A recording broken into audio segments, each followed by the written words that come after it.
Hello mga kaibigan, Boomers Vlog nga pala. Gaya ka ba rin sa akin takot sa mga pusa? Nadadapuan ang upuan ng inyong motor. Kaskasin ng mga pusa, nabubutas yung ating upuan. Pag ulan, nababasa ang ating pantalon. Merong mga viral nga upuan ngayon na quality nga paggawa, di kalidad, at siyempre, hindi na tayo matatakot na madapuan ng pusa o kaskasin ng pusa dahil ito ay tinatawag na Key Series version 2 dito matatagpuan kay Busmel Custom Seat. Tulad nito sa aking upuan. Kaya ano pang inaantay nyo? Tara, samahan nyo ako. Pupuntahan natin ang shop ni Busmel Custom Seat. Kaya, let's go!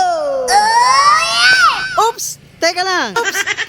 Diyan ka lang muna. Shoutout muna natin ang Yams 88 Tarpaulin Printing. At syempre, ang Immortal Motobag.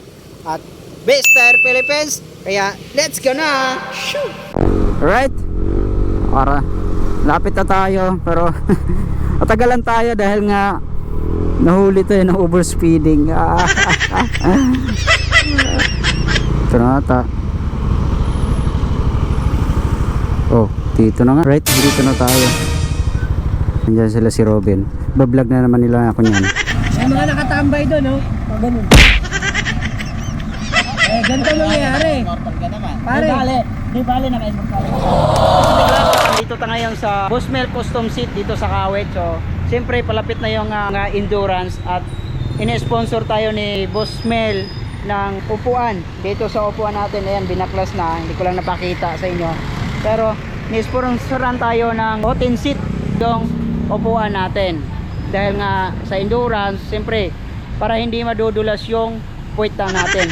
Papakita ko sa inyo mamaya yung ipapalit ni Busmel, siyempre. So tara, samahan nyo ako sa loob. Let's go. Shoutout ka naman sa vlog ko. Hoy, shoutout! Boomer Vlog. Yan.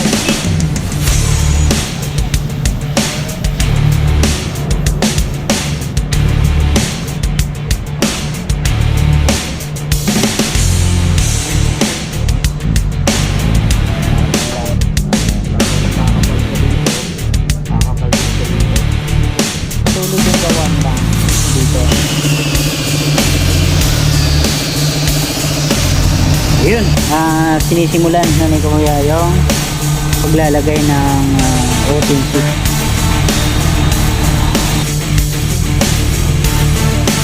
Yan,